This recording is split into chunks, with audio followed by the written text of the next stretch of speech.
Hey folks, welcome back. This is Elliot with the Poor Proles Almanac. You can find us on Spotify, iTunes, and wherever you get your podcasts. And you can find us on Patreon if you'd like to help us cover the cost of hosting the podcast. We don't offer any knowledge content related benefits to our Patreons in terms of limited access or anything like that right now. Knowledge is for everyone. If we get more money than we need, we'll be donating it to good causes, and we'll keep you in the loop on that. We've also started a new mini-series focused on peripheral stuff for our Patreon folks that are tied around some subject areas correlated to core content of the podcast. So we'll be talking about things like cottagecore and what's so goddamn awful about it, and Joel Salatin and what's so goddamn awful about him. Dialogues about detangling efficiency and productivity from profitability, and some conversations about our seasonal practices, foraging, planning, and so on.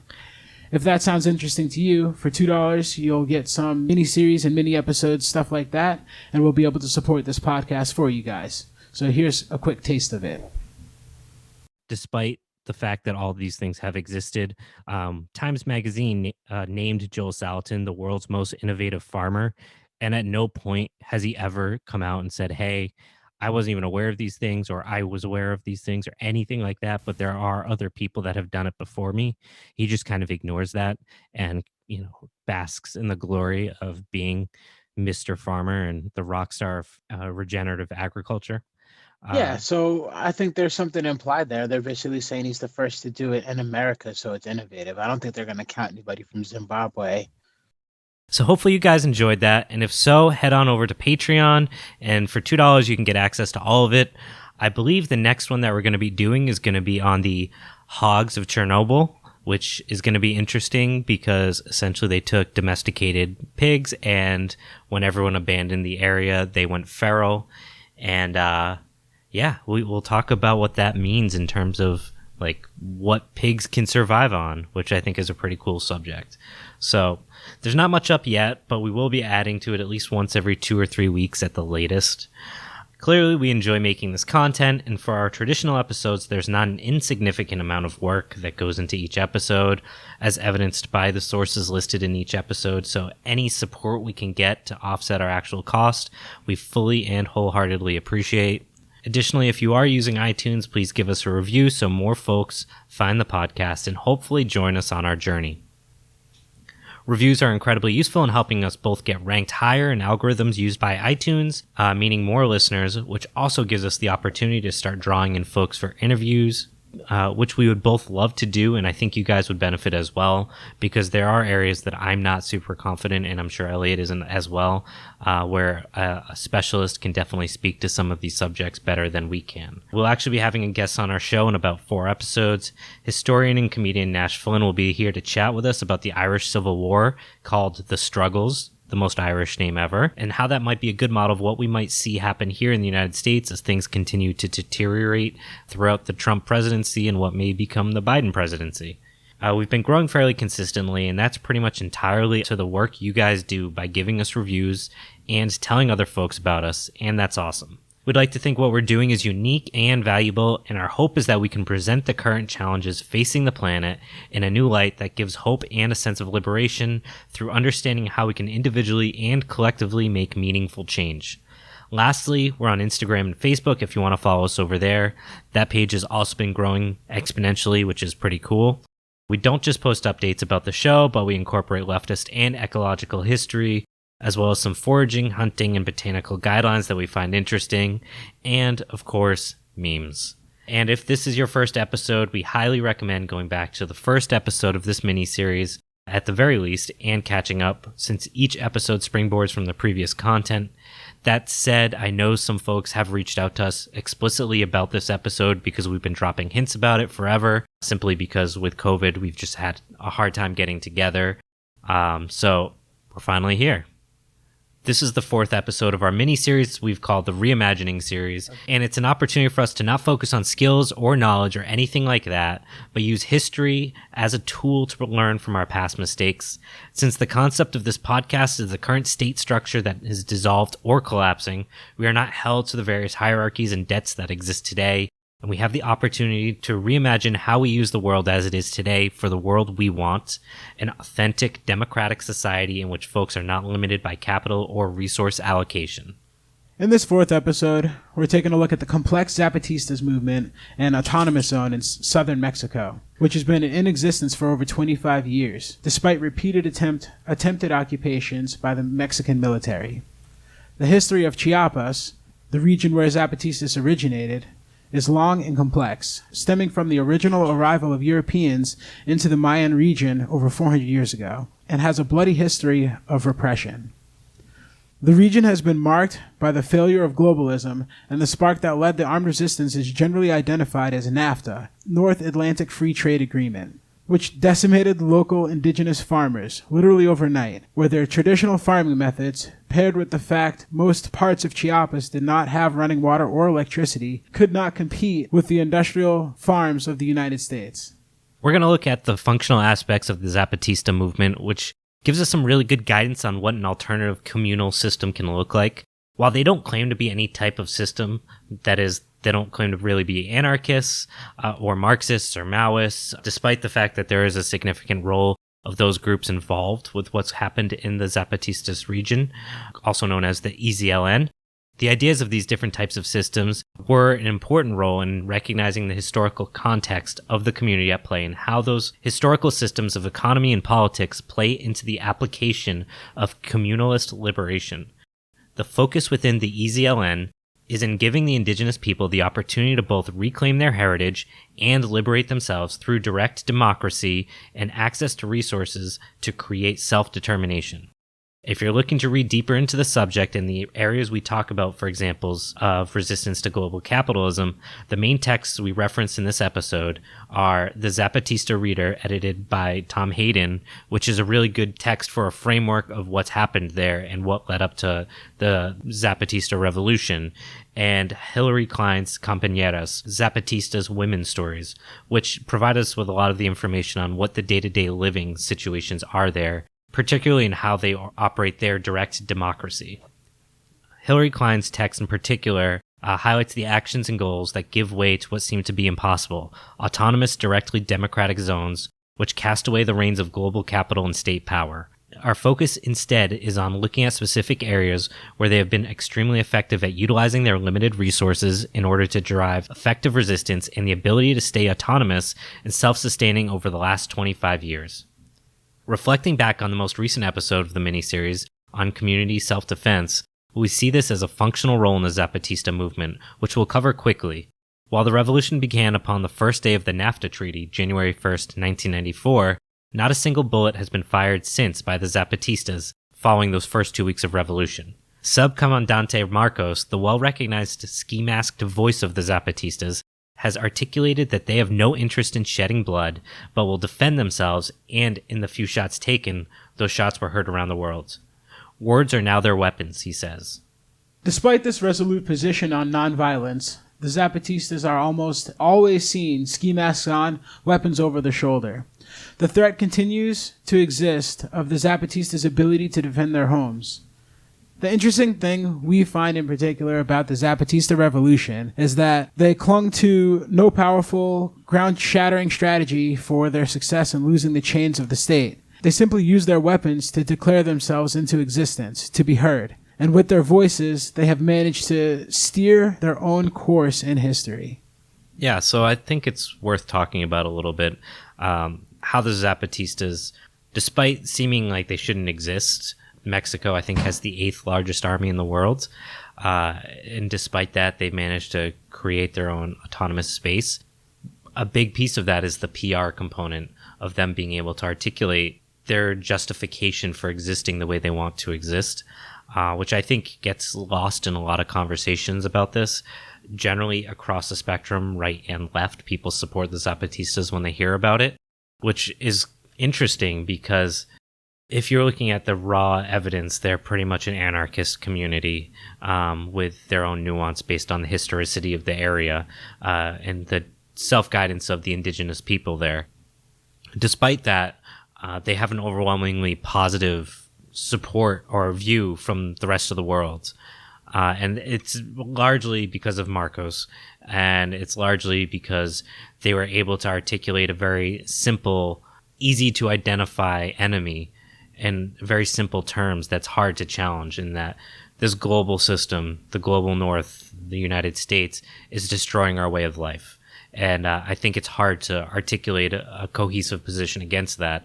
And I think that gives us a really good understanding of what this kind of situation might have to look like in the future should autonomous zones come to existence in some place like the United States. Right. And I think we've talked about it several times on this podcast before, in examples like Katrina. When Scott Crow went down to Louisiana to help out his friend in need, who sent him a SOS message saying, we need help to fight for our human rights. Same thing when we mentioned with Rojava. We've also talked about... And we'll talk about Rojava more in probably 2 or 3 episodes. We are planning on diving deeper into it, but we have mentioned it. We've also mentioned the Indigenous tribes in Canada and how the Canadian government tried to do pretty much the same thing on a smaller scale. But it comes down to it, and it shows you that right and left agree with it, because it's an inalienable right for humans to have their own self-determination, and land ownership and property and private property come into play, but it should never squash. I think it also points to the need for good propaganda for movements, because when there isn't positive, propaganda from an autonomous zone, that vacuum gets filled up by the other side, which happens repeatedly throughout history.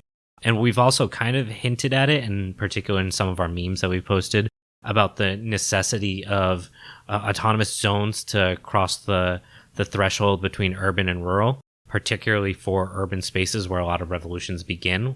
Unlike this one, well, in a sense, this one also was urban in some ways as well, I guess. Even when we were talking about Kropotkin, he talked quite a bit about the role of bridging that divide in the conquest of bread, of providing people with the basic necessities, which come from rural spaces. And the Zapatistas are very focused on the idea of communal ownership of the farmland, and people that know how to work the farmland, so they don't have a fear of food shortages and things like that, which is an essential framework or a building block for their success. Food security. Yeah. So in building the systems locally, the EZLN, that is the Zapatista Army of National Liberation, began to organize groups back in the 80s focused on vague, noble aspirations which most of the poor peasant could support. For example, women's groups against alcohol consumption that was backed by the church was one of the initial organizational fronts to connect women across regions. Again, keep in mind this is an area that predominantly does not have running water, it does not have electricity. So having a way to get ideas and groups together and organize across regions is a paramount challenge for these people. The basis of this idea, particularly against alcohol consumption, was that oftentimes farmers would be paid by landlords in alcohol and continue to bury into debt as they drank more and more. Very simple manipulation to create essentially a serf system. Liquor stores on every corner. Yeah, except the liquor store is owned by the guy that also pays you, and instead of paying for your alcohol, you're just like, oh, take it out of my paycheck. And a lot of times is also very explicitly pushed by farmers. So framing the outreach based on such topical subject areas allowed for networks to flourish and for the deeper goals of eliminating landlords and parasitic capitalist farm owners from the communities to take root. Other groups focused on common initiatives like indigenous farmer rights. The Zapatistas involved at the grassroots level knew perfectly well that these were front organizations for the EZLN. Others, however, joined these groups without knowing this. AMMAC, for example, included mestiza women from the cities as well as indigenous women from rural Chiapas. Conversations within the most marginalized people in the region, the poor indigenous women, directed the conversations regarding what was developed as the revolutionary laws, which provided the framework of how communities were expected to treat all of its citizens. In reality, at this time, women's rights were very much secondary, and that's not a unique condition of that region. Across the globe, that's always traditionally been a challenge, and giving women, giving them that ability also offered the framework to drive ideas because of their innocuous place within the community, where the landlords weren't as fearful of women organizing the way they would be of men. So it was a unique opportunity for the EZLN to essentially spread propaganda and to build class solidarity across the indigenous people of the region. Sure. So it's an untapped resource of people who are ready to be heard, which is pretty much what this is about. And I guess they found a voice in being overlooked and underestimated. And it took, I think the Zapatistas, the guerrilla soldiers, have been in active attempts to reclaim their land since the 70s. So it took almost 20 years of organizing and community outreach to cross the threshold of where they had enough power collectively to make any change, specifically meaning the 1994 uprising. So in terms of practical practice, when that uprising happened right after NAFTA was signed and put into place, Zapatistas took land distribution into their own hands. Taken by surprise and unused to having their monopoly on power challenged, many landowners fled, leaving their land unoccupied and vulnerable. According to the Zapatistas who live there, what used to be single cattle ranches now support more than 500 families. The Zapatistas took over other large tracts of land throughout the eastern Chiapas. Exact figures are difficult to pin down, but data from the Mexican government suggests that in the first 6 months of 1994, the EZLN occupied around 60,000 hectares, about 150,000 acres, in the conflict zone. Years later, the Mexican government recognized that the Zapatistas occupied up to 250,000 hectares, or 618,000 acres of land. Almost overnight, makeshift settlements appeared in what had been the region's most productive fields. Shocked cattle ranchers and coffee planters watched the invasion from afar. Over the next few years, the EZLN redistributed lands to thousands of landless peasants. Zapatista agrarian commissions were formed to oversee the distribution. Subsistence farming is always precarious. A whole season's crops can be wiped out by too much rain or too little. Zapatista villages on occupied territory generally have sufficient and much more fertile soil. As a result, these communities tend to have much higher level of economic and food security than the small plots of rocky mountainous land where the indigenous peasants used to live and work. So, how did the Mexican government respond to this? To pacify the landed class, the government paid landowners for property seized by the Zapatistas. It also gave legal title to the land to non-Zapatista peasant organizations in an effort to wrest control of it away from the Zapatistas. The Zapatista response has been simple. They refuse to recognize the concept of the ownership of land and offers anyone who wants to work the land with them to join them. Personally, this process feels like a page out of the American playbook, and this is how our current NGO system operates. That is, non-governmental organizations or nonprofits. And I think we see this play out quite a bit here. There's a movement, and then there's a nonprofit that springs up, and the movement becomes defanged because it now has to play nice with the government to get subsidies. And think pipelines, oil cleanup. Yeah, for every dollar that's spent, you think about like when 9/11 happened, how much money was raised and how much of that money just disappeared. And now what Jon Stewart 5-6 years ago had to go in front of the Senate or whatever he went in front of to be like, you guys need to come up with money for these firefighters that are dying and you guys have run out of money supposedly for them. The fuck happened to all that money? Right. And, you know, I actually ran a nonprofit for a number of years, and I saw this. The Bill Clinton Workforce Initiative Act, his whole welfare reform, around the same time, in the mid-90s. The idea was to provide resources to help people get off of generational welfare.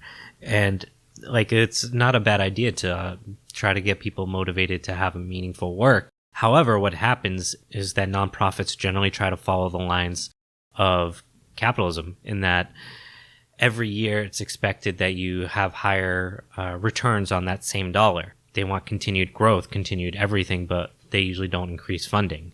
So you went from, say, I would apply for a grant for $100,000 that would work with kids that were in high school considered at risk to not be successful, be on welfare, whatever bullshit language they use to be politically correct. And it would be, one year would be, okay, $100,000, that's for 20 students. The next year would be $100,000, that's for 30 students. And the next year would be $100,000, that's for 40 students. And, those are kind of off the cuff numbers, but it got to the point where we were all saying we had all these great effects in our community and nothing was changing. So a lot of them were bullshitting their numbers, and I get it because they wanted what little good work they did do, they wanted to continue funding, but we have to play this game of continuous, never-ending growth without challenging the reason. If we teach poor kids how to be successful, that doesn't change the fact that somebody still needs to do the jobs that their parents were doing. That was why they were poor, or whatever. We talked about it a bit in the Kropotkin episode, that our system is designed so that there are people that need to be poor to create a malleable workforce that can come and go as they need, and also to create the precariousness of the workforce so that they don't demand too high of wages. And that plays out also in the NGO world as well, which just is incredibly frustrating for making any real change. Right. So it's running a nonprofit organization based on a profitable business model, which it's like a self-defeating prophecy. Yeah. If your nonprofit is to eliminate an issue, then how can you eliminate an issue and put yourself out of a job? And perpetuate the issue at the same time. Yeah. It's like the ladder salesman. Like, a ladder lasts forever. Eventually everyone's going to have a ladder, and you can't sell more ladders unless you make the ladders only last a certain amount of time. So you have to create that continuous need for work in some capacity. And it also sounds like somebody gets beat at the end. Yeah, and it also co-ops movements. Like, if a nonprofit springs up because there's a need, first off, capitalism's not solving that issue clearly. And secondly, it's co-opting a movement of people that are focused on those real issues, and instead of letting the people manage it independently, it becomes under the thumb and gets co-opted by the government and capitalists that fund it to whitewash the awful things they're doing to their communities. There's plenty of time for more whining later. Yeah, I mean, the Democrats are pretty much a really good example of co-opting progressive movements into becoming defanged things. You can look at like Obama running. We're not going there this episode. Dude, we just had an election. How can we not talk about it a little bit? All right. You want to? No, I just not feel really. Like we're going to get too sidetracked. Yeah, probably. So yeah, if you're listening to this, I don't have to tell you about how the Democrats are co-opt leftist movements. But this is pretty much along those same lines, that the government in Mexico tried to essentially divide the working class by saying these nonprofits that are supposedly there to help you now own the land instead of you. If you acknowledge this, then guess what? You don't own the land anymore. We're just going to slowly fucking kick you out. So let's look at what the day-to-day life looks like. A lot of times we always talk about this big picture theory stuff about, so-and-so theorist says, these are these really big picture ideas of what government should or not, lack of government might look like. What does it look like to have flat systems where there's no hierarchy? How do we do this in practice? And then we'll kind of look at what they do and then kind of pull back and kind of look at what's going on in our world and see how pragmatic we can be about applying this on in different conditions. So where does the voice that responds back to the state come from? Assemblies became a key element of this structure. Open to all adult members of the village, each community assembly makes local decisions and chooses local authorities. The regional assembly brings together all the local representatives from a given area to discuss regional concerns and select their authorities. Local representatives also act as messengers to and from the regional assembly. When they return from a regional meeting, for example, they convoke a local assembly to share any relevant information, decisions that were made, and proposals the community needs to discuss. A well-respected local representative is often promoted to be a regional coordinator. In Hilary Klein's Companeras, she writes that, at the Comandanta Ramona women's gathering, a Zapatista woman from La Realidad described her role as a regional coordinator. It's our responsibility to organize the communities and encourage them. We visit the villages to see how the cooperatives are doing, to see if they are doing well or if there are any problems. If one of the cooperatives has failed, that's not a reason to give up. Quite the opposite. We put our heads together, the coordinators and the community members, to look for new alternatives and ideas to keep moving forward. We work together to solve problems, and when something has gone well, We share this information to the other coordinators from other regions. We also organize marches and sit-ins. If they try to kick us off our land, we organize ourselves immediately. We organize how many men and women will go and defend our communities, and we also organize parties to commemorate certain dates, like March 8th, International Women's Day, which is a significant date for Zapatista women. Men and women, children, young people, and elders all participate in these parties with songs, poetry, speeches, traditional dances, skits, and riddles. What it really comes down to, I think, without getting too bogged down in those details, is these layers of direct democracy, in that everyone is explicitly required to be participant in those democratic processes.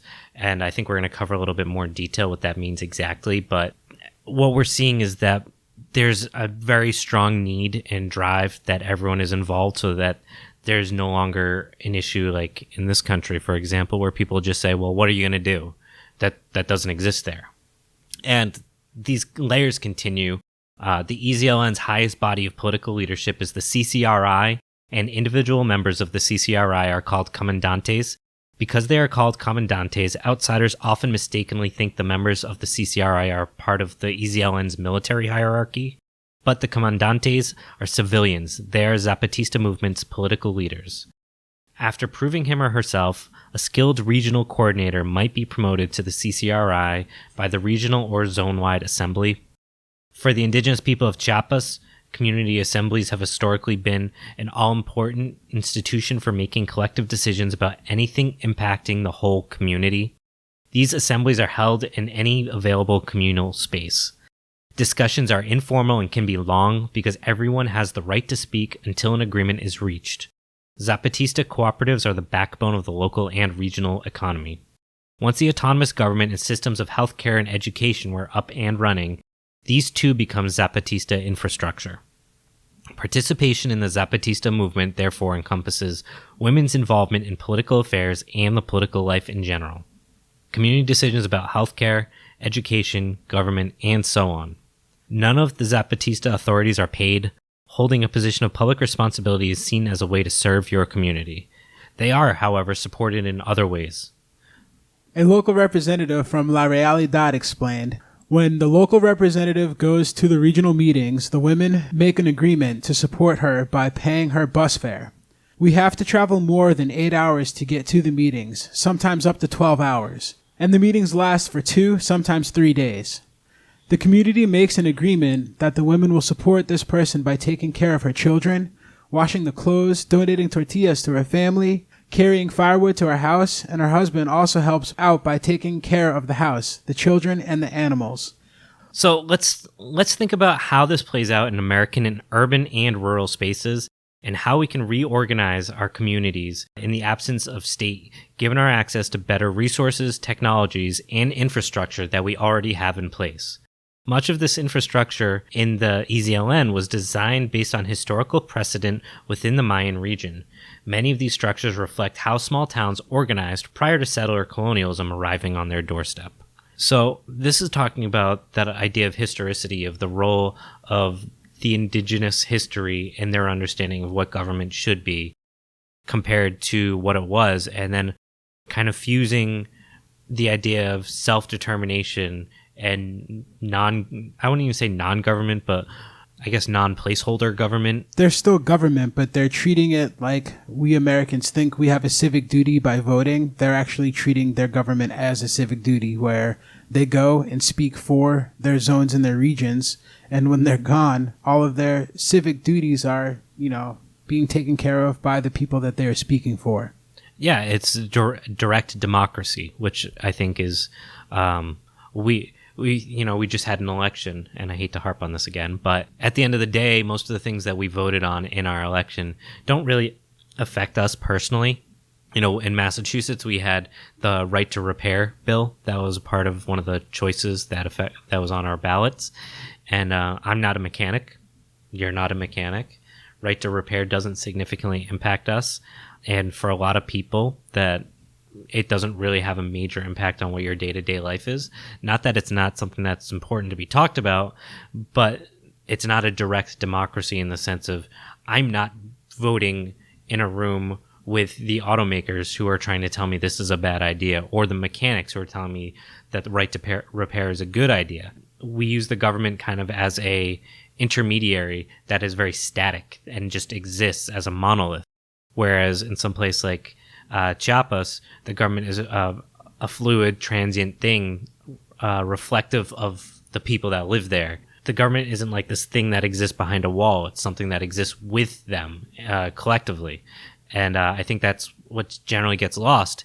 And then when we try to think about how we can replay this back here in the United States, what do we look at as the historical precedent for something like this that would provide us with a framework that we would build from, that we feel comfortable with, because it's not some foreign government that's trying to be pressed upon us, which is what happened in Chiapas, is that there's a lot of discussion about who Subcomandante Marcos is, and the general consensus seems to be that he was a Marxist professor in Mexico, and that him and some other professors that studied anarchists, and they were primarily Marxists and Maoists that went into Zapatista regions and tried to essentially say, hey, we're going to build class consciousness, and this is why like capitalism is destroying your area.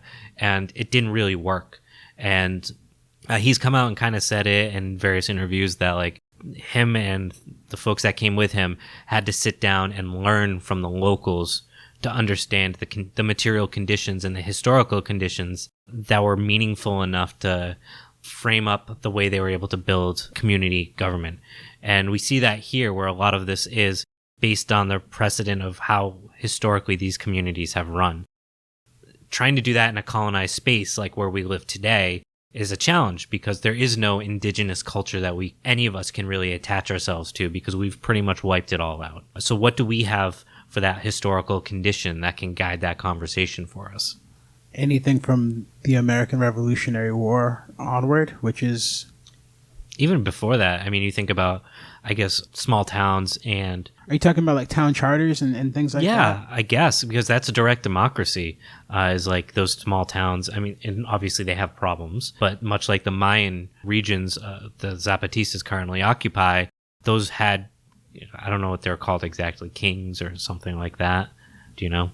I don't know. Chiefs, some things, yeah. I don't know. They were religious, so they probably had like shamans and... Yeah, the idea is that there was, obviously, it was, what they're doing is not exactly what existed in history, but they're using that as a framework to dialogue what the day-to-day living is like, which I think is what we need to be more focused on, instead of... Because when we try to do this like vulgar understanding of anarchism or Marxism or communism or communalism or anything, we get bogged down in these mundane details where the conditions of a region are the best way to have a system put in place, instead of trying to make something plug and play where we're going to do the same thing everywhere. It doesn't work like that. The world doesn't work like that. The whole point of ecological focus of the podcast is highlighting the fact that we can't just plug and play systems.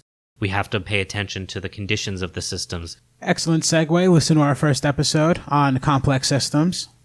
And all the other ones. All the other ones too, but listen to that one first, because we will always reference that one pretty much in everything that we talk about. Pretty much every episode at some point comes back to that.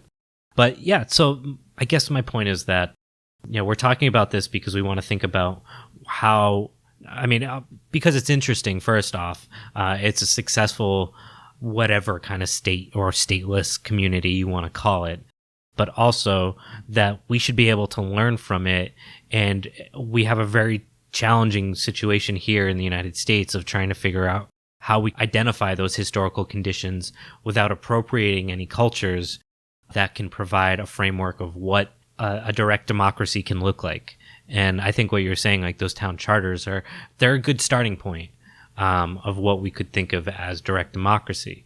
The challenge is that here in the United States, our work is disconnected from our community, which is not a condition there. Well, that's what I was going to say. One of the conditions is direct democracy apparently has to start small, because when you use the word representative, you're using that term more directly in this in the term direct democracy, where that representative is quite literally speaking for the entire, for that specific, if we're talking town charter.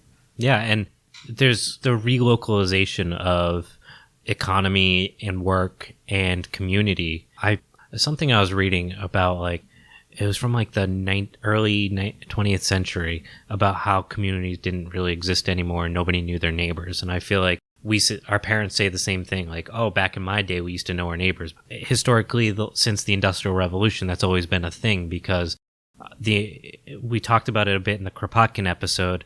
The Industrial Revolution took people out of their, how am I trying to say this? It took them out. Work was no longer localized in the sense that you didn't create something that was given to the community, whether it was through sale or whatever, but that you no longer have any authority over your production, your productive value. Because if you're just on say the Ford assembly line and you're putting hoods on all day, you didn't make 300 trucks today, you moved 300 hoods. And that disconnect from labor, both locally and communally, meaning like locally as in the people you deal with every day, and communally as in the region, has been totally shattered. Right. I think the word that stands out here is the socioeconomic impact of the Industrial Revolution and moving people. It literally was the divide between rural and urban that we see today, where it took away those people who are working, getting up every day with the sun and working out in the fields, and then coming home and doing their social thing and housework at night. And then you have the 24-hour workday, 8-hour shifts coming into play, and that completely turned all of that upside down. And those truck hoods are a commodity, but there's no say in how much value. So does that make sense? Yeah, like farmers, we'll pick on farmers, I guess. Farmers don't get paid a lot of money. Most of them actually don't make money, and are in the United States, agriculture is heavily subsidized. And we kind of touched on that in the Joel Salatin prologue, that most farmers are failing. I think it's something like 80% of farmers don't make money, 80 or 90%. And he was selling this dream solution where you're doing something good for the environment and making money. And it was just essentially snake oil. But our labor is disconnected from value, and our labor is also disconnected from our community in terms of what our community needs. Yes, that's what I'm trying to say. Our economy is designed to keep us too busy and too tired to be involved directly with any democracy. I mean, we're going to take, again, look at the EZLN, and we're saying these people are directly involved in democracy, a very time-intensive democracy where you're going to meetings every week, it seems like, or every couple of weeks for hours and hours on end. And they manage to have time, and despite them being, living in what might be considered third world conditions, yet they're able to do these things that we can't do in the first world. Right, but you look at the aspect where we have to have NGOs come out and beg people to get out and vote, but getting out and vote means you have to take hours out of work to go do it. There's no employer that I know that's going to pay for you to go vote, so that means you're losing wages for the day to exercise your democratic right. Which, again, is not direct, because a lot of times those decisions, the reason why no one wants to vote in this country is because what happens from your voting doesn't really affect your day-to-day life. Whether or not you vote for Joe Biden or Donald Trump doesn't make, really, for most of us, a significant difference in what our day-to-day life looks like. That sounds broken. Yeah. So we kind of now touched a little bit on the idea of the economic function within these kind of autonomous zones, and how it also is embedded within that direct democracy. And we see that specifically with the cooperative models that the EZLN has formed within their borders. Economic cooperatives were formed in some indigenous villages beginning in the 1970s with assistance from the Catholic Diocese and later the Maoists. These cooperatives became a core element of the EZLN's organizing strategy, and they have provided material support to the Zapatistas movement for more than 2 decades. Men and women, usually from separate cooperatives based on a gendered division of labor. Men, for example, might have coffee or cattle cooperatives or collective cornfields. Some women's cooperatives, like vegetable gardens and chicken raising collectives, are geared towards local consumption, while others, such as artisan cooperatives, sell hand-woven clothing and tapestries to external markets. The decision to form a women's cooperative is made at a women's assembly. Participants in the assembly decide what type of cooperative they want, choose coordinators, and discuss how to organize the project. Once the EZLN became a well-known entity, it was easier to secure solidarity funding to form new cooperatives. The women's cooperatives generate resources that are reinvested back into the community. Before 1994, these resources were primarily used to support clandestine activities, such as feeding the insurgents in the mountains. After 1994, the cooperatives began to respond more to the economic needs in the villages. The income generated by the cooperatives might be used to pay for a cultural celebration, a political mobilization, to respond to emergencies, or to support community projects. We invested the money in a small pharmacy, said the Zapatista women from Olga Isabel. The government never gives us health care, and we don't have money to go to the city and buy expensive medicines. That's why we started this pharmacy, to help ourselves as a community by providing medicine at a low cost. Although these stores are Zapatista cooperatives, they function as regular businesses and are open to anyone in the community. Women's cooperatives also invest resources into new projects. For example, as the village of Morelia continued to grow, many of the young families left to form a new community. The collective vegetable garden and bakery in Morelia each donated several hundred pesos so that the women of this nearby village could form their own cooperative. Although the original purpose of the women's cooperative was to strengthen the local and regional economy, they are also a critical tool for organizing women within the Zapatista movement. We don't only do the work of the cooperative, said a group of Zapatista women from Olga Isabel. We make agreements and we organize ourselves more. We also talk about the organization. We share information, we talk about politics, and little by little, women start to participate more. The autonomous governments in Zapatista territory is parallel to but separate from the Mexican state, and founded on the principle of mandar obedeciendo, or to lead by obeying. We're not Spanish. There is a sign at the entrance of each caracol that announces, "You are in rebel Zapatista territory. Here the people lead and the government obeys." Yeah, so I think it's interesting that they put so much focus on bringing people into the democratic process, both locally in terms of within your community and also within your workplace. Workplaces are considered equally to be spaces for democracy.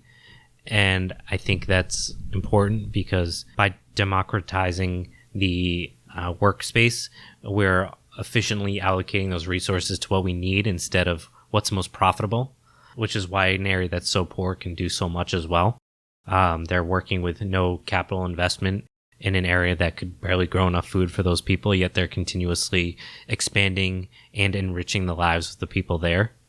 Right. And I just wanted to make a quick point. With starting the podcast, my mindset on what government should do is, sort of shifting a little bit because we're talking about these concepts, and I'm starting to come into my own as I understand what I want and expect from government. But taking a look at what profit means, if your necessities are met, then everything after that becomes a profit. So these people are investing in more profits by having their necessities met either easier or in a way that produces more goods. Profits are unpaid wages. Right, exactly. The capitalist system has us look at profits as more money, but if your needs are met in this communal sense, then everything after that becomes profit. So that's why they're collective investing. profit, Right, as opposed to that money being sent to shareholders that have done nothing and done no labor, that just get money for the sake of having invested money that they probably got from also investing money that they're reinvesting repeatedly and not paying taxes on because they're reinvesting. Right. It's the difference between a bank and a credit union. Yeah. So this points to a really important function of how business works in the EZLN. Economic development across the entire region is built collectively using the cooperative model. Today, the most important co-ops are found in coffee production and artisanry. Mutvitz is the largest Zapatista coffee cooperative. Located in the highlands region of San Juan de Libertad, it includes 600 families from 26 communities. Founded in 1997, Mutvitz provides high-grade, organic, shade-grown coffee, much of which is sold in the fair trade market. The region has proven that collectively it can not only provide resilience in the face of overwhelming adversity, but that it can integrate itself within the global market when it is given the ability to self-determine its own future, while also being able to provide living wages for its citizens. Despite all of the technological disadvantages the region has, it's able to operate on a global market and compete with all of the multinationals across the globe. And I think that says a lot about the value of self-determination, even when facing overwhelming obstacles. The Zapatista autonomous government and economy consciously draws upon many elements of traditional indigenous structures and seeks to implement a system of direct democracy, where voices are heard in decision-making and everyone can and should participate in community affairs. Some elements of governance that embody this principle and predate the Zapatistas include the community assembly, the system of cargos, meaning positions of leadership or authority, and the permanent consulta, a process of consultation with the people through community assemblies or other mechanisms. Community assemblies have historically been an important institution in Mayan villages, but were not inherently democratic. Assemblies became considerably more deliberative and participatory under the influence of the Catholic diocese and Maoist organizations of the 1970s. In Zapatista territory, decisions are made by an informal process of consensus, and no decision can be reached until everyone who wants to speak has spoken. All major decisions are made in an assembly, and the autonomous government is to implement those decisions. The regional assembly chooses members of the autonomous government, and assemblies can remove someone from their position of authority at any time. Cargos are the structure of traditional indigenous authorities. To hold a cargo or a position of authority is a way to offer service to one's community. The Spanish word for cargo also means weight or a burden, and the verb cargar means to carry. So to have a cargo is like shouldering a burden or carrying your share of the weight. While it is a position of power, it implies a financial sacrifice rather than a path to wealth. Historically, anyone holding a cargo was expected to sponsor religious festivals, which depleted any wealth he had managed to accumulate. By accepting a cargo, one gained prestige but became impoverished. On the one hand, this system tends to concentrate power in the health of wealthier community members, since they're the most able to absorb this high cost. This kind of points to some issues we have today in our modern democracy, quote unquote, where we have people go into politics and we look at like Donald Trump, who pretty much bought his election. And we had Michael Bloomberg attempt to do the same thing. The role of a politician as a person without wealth means that the only people that will run or can run are people with wealth. You know, one of the things I think people talk about a lot of times is term limits, which is one of those things I think that does sound really good in theory. But in practice, one of the challenges is that rotating door where people, if you can only have 1 or 2 terms, during those 2 terms, you do something for an industry. And when you leave, you've got a job waiting for you. Yeah, people getting propped up. Sure. Yeah. I'm not saying that people being in power like Mitch McConnell for 40 years is a good thing, or Nancy Pelosi, who wants to be asked to be renominated as the House Speaker despite having been in Congress since before we were both born. You know, that's also a problem. But I'm not sure which one's worse. And I think the root, when you say like, this comes back to this whole conversation of, you know, why our politics, despite being called a democracy and voting, sucks so badly. And it's because there's no direct relationship between us and those politicians. There's this very big bureaucratic thing that exists that's called the government, and we don't have access to it in the sense that the Zapatistas do. Right. So think about, you can write a letter to your state senator or your state representative. That's how you would get in touch with them. But have you ever sat down and had a conversation with them or anybody who is working with them about anything at all, ever? There's no direct accountability in the sense of, if you do this awful thing, I'm going to show up at your house and burn it down, or you are going to lose your job and we're going to take the money that we paid you away. Like, you can't do that. That's not how our economy and our politics is set up. Right, and politicians are insulated from it, where to the point where they can turn being a politician into a career without doing anything, without actually being effectual at it. They're kind of like weathermen. Yeah. So like we talk about, oh, we need to do this, we need to do that. This will make the Senate more accountable. This will make the House more accountable. But at the end of the day, the structural situation of how our government is designed is explicitly designed to insulate the government from the effects of direct democracy. We're not going to legislate away the problems of our democracy because it's inherent in the way our democracy is set up.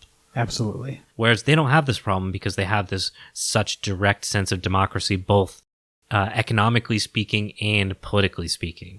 The autonomous government reflects several aspects of this system. And this is again a quote from Hilary Klein's book. We don't go out and campaign like the politicians of the bad government. The people choose the person who they think will do the best job. We are very clear that we as authorities are providing a service to our communities. We are not thinking about receiving any kind of salary. Those elected do not nominate themselves or ask to be chosen, and the Zapatista authorities are not financially compensated in any way. As was the case for traditional Mayan authorities, being chosen as a member of the autonomous government is seen as a hardship as well as an honor. The authorities gain prestige and are respected by their community members, but they are also closely scrutinized by their peers and are, at times, subject to heavy criticism. Our communities have elected us to organize, said Eliza, a member of the Good Government Council from the Morelia region. To govern and to be governed, we are seeking a way of doing politics, a government which promotes the collective and communal interests of the people, a government which leads by obeying. The council is also the bridge between the Zapatistas and the people of the world. Each of the 5 caracoles has a Good Government Council made up of rotating members of the municipal councils of the autonomous municipalities in the region. Each rotating group stays in the caracole for a 1 or 2 week shift, during which time it constitutes the Good Government Council. The length of time depends upon the particular caracole. The Zapatistas say that having so many members on the council and the frequent rotations hold them accountable and act as a measure against possible corruption. Zapatista autonomous government combines indigenous customs, structures they inherited from other organizations and institutions, and the Zapatistas' own beliefs and practices. The Zapatistas bring an anti-capitalist analysis, a critique of corruption within the Mexican state, and a commitment to gender equality and the inclusion of women. In each caracole, the Good Government Council and the Honor and Justice Commission work together to resolve individual, family, community, and political disputes. The council has a wide range of responsibilities, whereas the Honor and Justice Commission, something like the judicial branch of the autonomous government, is specifically dedicated to mediating disputes, facilitating arguments, and determining punishment when wrongdoing has been committed. The Honor and Justice Commission is generally made up of indigenous elders, recognizing their traditional role in resolving disputes and their moral authority with other members of the community. The autonomous justice system could loosely be characterized as transformative or restorative justice because it looks at problems and disputes in the context of the larger community or society, seeks to transform the attitudes or behavior of the person who committed wrongdoing, and focuses more on healing than imprisonment or punishment. When someone is considered to be at fault, the members of the Good Government Council or the Honor and Justice Commission often offer words of advice to ensure that the person understands what he or she did was wrong and to encourage them not to do it again. In most cases, they facilitate an agreement to resolve some type of dispute, but there may be a punitive element as well. The Council or the Honor and Justice Commission may determine who is at fault and impose disciplinary measures. Punishment usually involves making reparations to whoever was directly impacted by the wrongdoing or making amends to the community as a whole in the form of community service. There are jails in Zapatista communities, but people are rarely detained for more than a day or two. The most common use of the jails is to lock someone up for being drunk, and they usually are released from jail only once they are sober. One thing I do want to point out when we're talking about this, because I think it's very easy to imagine like the Zapatistas region is like a bunch of small villages, like very small villages. Currently in 2020, within the borders, if you want to call them borders, of the EZLN, there's roughly 360,000 people living there. So it's not something that we can just say, oh, it's because there's only 500 people there or a couple thousand people in this area. This is a massive amount of people, much like Rojava, that has continued to succeed despite overwhelming opposition. When we say that this kind of punishment system, this kind of less punitive system, I guess you could say, this is not some pie-in-the-sky idea, but they're living it today, where because you've taken out those economic hardships that exist in places like our country, the crime has gone down, and the few crimes that do exist are primarily personal issues, and the role of imprisonment or the incarceral system has been pretty much eliminated. So basically, effectively, in this society here, stealing from others is effectively stealing from yourself, so there's no point to do it. Yeah, you have access to the same goods. You have everything you need, exactly. that drives down crime. And I'm sure there's probably, I'm not saying that the region is perfect, but I'm sure their crime rates are significantly less than here in the United States, despite being by probably GDP or any other marker, a third world country that would typically be exponentially higher for crime. And despite that, they're probably much lower. And also a look at the punitive measures that are taken. Reparations, that's pretty straightforward. If you break somebody's, window or whatever, you have to pay for a new window. That makes sense. But also taking the time to make sure the perpetrator understands what they did was wrong is important, because that is part of the whole reformation that's supposed to happen in prison that we call our reformation system. They're supposed to go in and come out as contributing members of society. And it actually just, as the statistics show, once you go to prison, you're probably going to be a repeat offender. So rather than making repeat offenders and repeat criminals, they're actually taking the time to reform this person and change their behavior so that they're not inclined to keep committing the same crime over and over again. Yeah, and that points to the fact that they do look at the systemic reason why this person has committed the crime. So is this a personal issue, or is there a mental health issue going on? Or, do they need whatever it might be? Let's take a look at the conditions that caused this to happen instead of treating it like this thing that just happened, and solving if there is a problem where they need whatever it might be, that the community can provide those resources so that they don't have to commit those crimes in the future. When somebody gets let out of prison, what are they given? A criminal record, and here's a handful of employers that might hire you because they hire convicts. And generally those jobs don't pay well. You put them back in the material conditions that they lived in before, which is why they were stealing or whatever they were doing, selling drugs. And you've given them more barriers while also living in the same conditions. You're not changing any of that. And that's why we have such a high recidivism rate. Mm-hmm. So their system is much more comprehensive and cohesive in terms of providing the framework to successfully deal with criminality. So we're going to jump in quickly to their education systems. The autonomous education system includes education promoters and an elementary school in each village, as well as in some cases a local committee to promote education. Each community is responsible for building a school and providing economic support to the education promoters, often in the form of working their cornfields for them. An education commission coordinates the work in each autonomous municipality and throughout the region. In addition to the local elementary schools, there are now a number of regional high schools that function as boarding schools for children from surrounding villages. Before these regional high schools were established, it was rare for children from these indigenous communities to receive anything beyond an elementary school system. Further, the EZLN has focused on re-indigenizing their education system in the community. They've pushed out all the state-sponsored teachers and have brought in and trained up their own instructors to provide the education that they feel is important for their community. This idea reflects the EZLN's project of indigenous autonomy, the construction of an autonomous government, economy, and health and education infrastructure, all profoundly influenced by indigenous culture and traditions, which is a product of the Zapatistas' extraordinary level of organization, discipline, and determination. I think discipline is huge in there. Yeah, and that, I think what speaks to that is the fact that to drive interest in education, the supporters of education lead by doing, in that they're going to work the cornfield so that kids can go to school. Right. Their job isn't to just pontificate to them about why it's important to go to school and that it's valuable and blah, blah, blah, but they actually provide them with the resources so that they can actually go to school.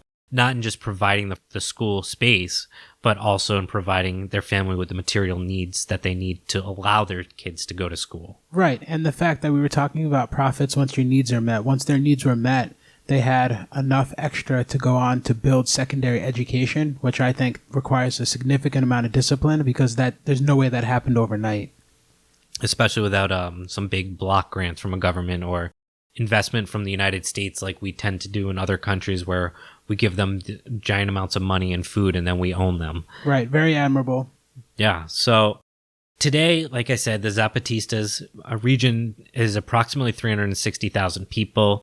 The EZLN's approximately 40 autonomous municipalities are organized into 5 regions, which the Zapatistas call zones. Each region or zone is commonly referred to by the name of the 5 villages that house the caracoles, the seat of each regional autonomous government. The Zapatista construction of indigenous autonomy has meant that the rural villages in Chiapas have gained access to rudimentary healthcare and education, which were previously denied. They exercise self-determination through autonomous village and regional governments, and generate resources back into their communities through economic cooperatives that organize the production of goods. Subcomandante Marcos, the mysterious figurehead of the Zapatista army, is also a prolific writer and sets the tone of the movement for the world to see. In his best-known essay, Against the Great Defeat of the World, he highlights the need for autonomous space not just for the people of Chiapas, but a people across the world. He says that, of the 7 pieces of the puzzle that make up the neoliberal economic system, in quote, the 7 pieces will never fit together to make any sense.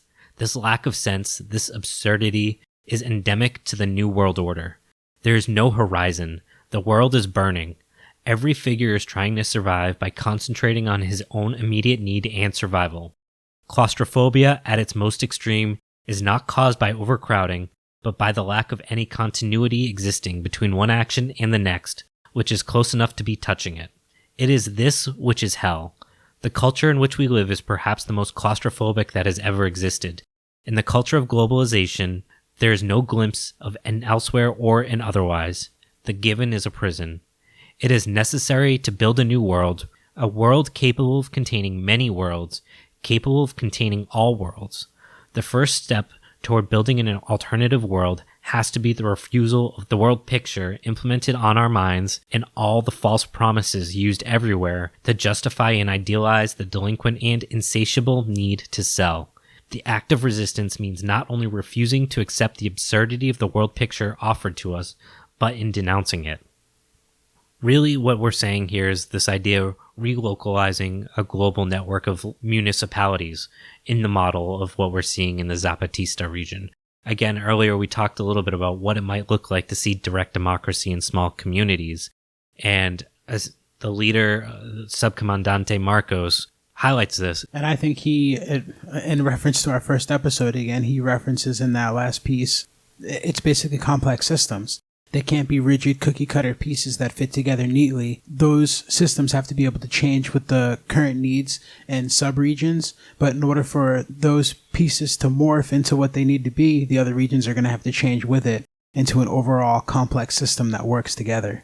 Yeah, and this idea of localizing things in terms of localizing democracy in economic models allows for local communities to specialize. And we see this kind of, or at least that was the theory behind globalization, is that regions would be able to specialize in what they do best. Areas with high amounts of certain chemicals or whatever in the ground could focus on extracting those instead of doing things that the land isn't good for, which in theory makes sense, but that misses the cost of that transactional relationship. And it also dehumanizes the people that live in those regions by creating these massive linear systems which don't mimic that chaos of the natural systems that we live within. Right, and that's the direct effect that I think most people see with globalization is the outsourcing of jobs. Basically, they're chasing the cheap labor and telling us that, oh, we're just going to specialize this region for making whatever product or good it is. Yeah, and that creates assembly lines, and assembly lines don't pay well. That's the whole point. And breaking up complex systems into these little pieces. One of the things that we talked about in that first episode is that the key feature of complex systems is that the sum is more valuable than the pieces that comprise it. Right. And that's been lost. Right. And by relocalizing, we regain those things. Right. So we're breaking down those specialized pieces into the individual pieces and failing to put it back together into the whole sum. Yeah. Or the greater sum, even. So this was a very short discussion about the Zapatista movement, but one I think that was really important to have because it is a great model of what can be done and offers us the opportunity to see that despite global interest in trying to hide that these things can be done, that they can. So we referenced primarily 2 different books, which we talked about earlier. We will include those in the links below. We highly recommend if you are interested. There's much more thorough details in there. But our goal is to show you that these things don't have to be lofty ideas, but they can be put into place in practice and not just something that, oh, it'll last for 6 months and then kind of fall apart. But this autonomous zone has existed for over 25 years. And at this point, it doesn't seem to show any signs of slowing down. and it also seems to be getting better with time. Yeah, it shows you that with solidarity and with ideas that are incepted from within, people are capable of doing a lot of difficult things together. But I think the one thing that I did point out again that I mentioned earlier was discipline. You have to have the discipline and the foresight to see that the future is better with what you're doing today. And I think these people have that. And I don't think they're going to lose sight of it anytime soon. So they'll probably be okay in the future. This has been, for me, a really interesting subject area and very inspiring. In the next episode of this series, we're going to be talking about Murray Bookchin's post-scarcity anarchism, which I think is a really good play. We started with talking about Kropotkin provided this idea of like what the future had to hold, and Bookchin said the future is now, old man, and provided us. It's a series of essays, and we're going to focus on two in particular: ecology and revolutionary thought, and towards a liberatory technology, which provide us with the framework of what it means to be a post-scarcity society. So we talked a little bit in this episode about how the material conditions here are significantly different than what's going on in Chiapas, and that we have material goods and resources that are available to us. That means we can do so much more. Not to say that they haven't done anything great, but that there's no reason that we shouldn't be able to make much better systems here. And Bookchin provides us a little bit of that framework. So we're going to talk about that next, and it'll be a more theory-focused area, and then we'll jump into Rojava, where that's been, through Abdullah Öcalan, a model for what they've tried to accomplish there and all of the good things they've been able to succeed in. So with that, we'll let you guys go. Thanks for listening to the Poor Proles Almanac. And as always, see you next time. Bye, comrades.